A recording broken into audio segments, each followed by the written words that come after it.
નમસ્કાર મિત્રો, દેશ અને દુનિયાના સુપરફાસ્ટ સમાચારમાં તમારું સ્વાગત છે।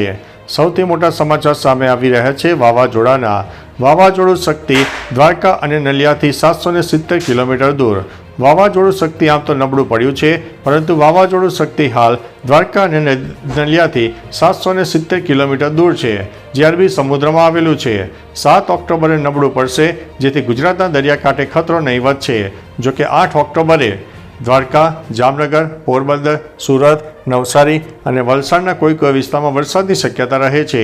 માછીમારોને 7 ઓક્ટોબર સુધી દરિયો ન ખેડવાની સૂચના આપવામાં આવી છે અને જાફરાબાદ સહિત બંદરો ઉપર LCS-3 નંબરનું સિગ્નલ લગાવી દેવામાં આવ્યું છે।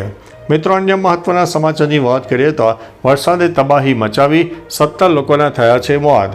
પશ્ચિમ બંગાળના દાર્જિલિંગમાં પુલ તૂટી પડવા અને ભૂસ્ખલનથી ભારે તબાહી મચી ગઈ છે। 17 લોકો માર્યા ગયા છે, ઘણા લોકો ગુમ છે। અધિકારીઓનું કહેવું છે કે મૃત્યુઆંક વધવાની ધારણા છે। ઘણા વિસ્તારોમાં રોડ કનેક્ટિવિટી ખોરવાઈ ગઈ છે, ઇન્ટરનેટ સેવાઓ બંધ થઈ ગઈ છે અને મોટાભાગના વિસ્તારો પાણીમાં ડૂબી ગયા છે। ભારે વરસાદને કારણે જલપાઈગુડી, સિલીગુડી અને કૂચ બિહારમાં પણ જનજીવન ખોરવાયું ગયું છે। મિત્રો, અન્ય મહત્વના સમાચારની વાત કરીએ તો અરવલ્લીમાં વહેલી સવારથી વરસાદી ઝાપટા। અરવલ્લી જિલ્લામાં વહેલી સવારથી વાતાવરણ બદલાયું છે। મોડાસા અને માલપુરના ગ્રામ્ય વિસ્તારોમાં વરસાદી ઝાપટા પડ્યા।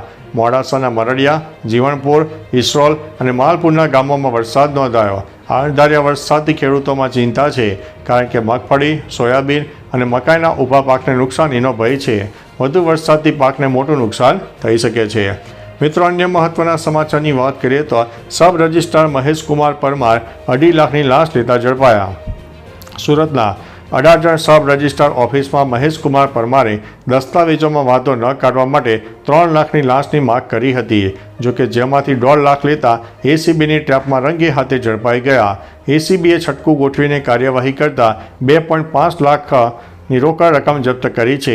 આ ભ્રષ્ટાચાર વિરોધી કાર્યવાહીથી સ્થાનિક વેપારીઓમાં રાહતની લહેર જોવા મળી છે। મિત્રો, અન્ય મહત્વના સમાચારની વાત કરીએ તો પ્રેમ લગ્ન નોંધણી કાયદામાં ફેરફાર મામલે રેલીનું આયોજન।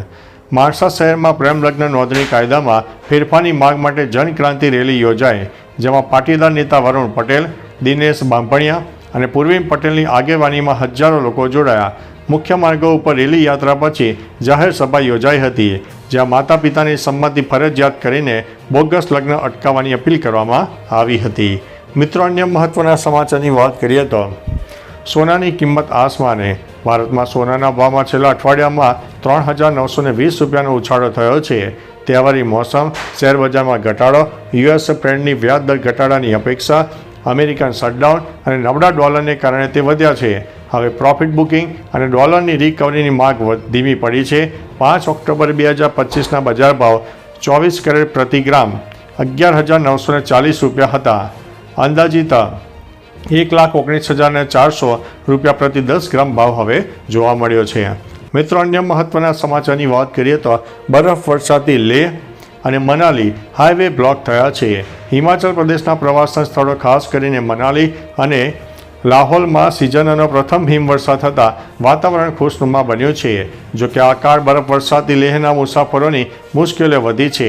રોહતાંગ, બારાલાચા, સિકુલા જેવા સ્થળો પર બરફ જામવાને કારણે લેહ અને મનાલી હાઈવે ઉપર ઘણા વાહનો ફસાયા છે અને લેહનો પુરવઠો પણ અટક્યો પડી ગયો છે।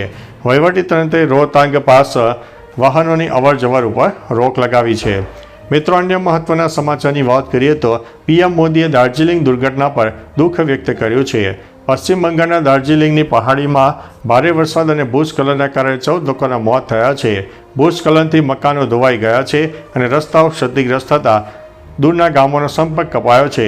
વડાપ્રધાન નરેન્દ્રભાઈ મોદીએ આ ઘટના પર દુઃખ વ્યક્ત કરીને કેન્દ્ર સરકાર દ્વારા તમામ સંભવિત સહાયની ખાતરી આપી છે। વિપક્ષના નેતા શુવેન્દુ અધિકારીએ પણ રાહત કાર્ય ઝડપી બનાવવા માટે રાજ્ય સરકારને વિનંતી કરી છે। મિત્રો, અન્ય મહત્વના સમાચારની વાત કરીએ તો દેશના 16 રાજ્યો એલર્ટ ઉપર। હવામાન વિભાગ દ્વારા 16 રાજ્યો અને કેન્દ્ર શાસિત પ્રદેશોમાં ભારેથી અતિ ભારે વરસાદની ચેતવણી આપવામાં આવી છે। જો કે ગુજરાતમાં વરસાદનું એલર્ટ નથી। અરબ સાગરમાં સક્રિય શક્તિ વાવાઝોડું પશ્ચિમ તરફ આગળ વધતા રાજ્યના દરિયાકાંઠા વિસ્તારોમાં સાવચેતી રાખવા અને માછીમારોને દરિયો ન ખેડવાની સૂચના આપવામાં આવી છે. હવામાન વિભાગે બિહાર, પશ્ચિમ બંગાળ, સિક્કિમ, અરુણાચલ પ્રદેશ, આસામ સહિતના 16 રાજ્યોમાં એલર્ટ જારી કર્યું છે. મિત્રો, અન્ય મહત્વના સમાચારની વાત કરીએ તો ભારત પાકિસ્તાન મેચોમાં ફરીથી નો હેન્ડશેક.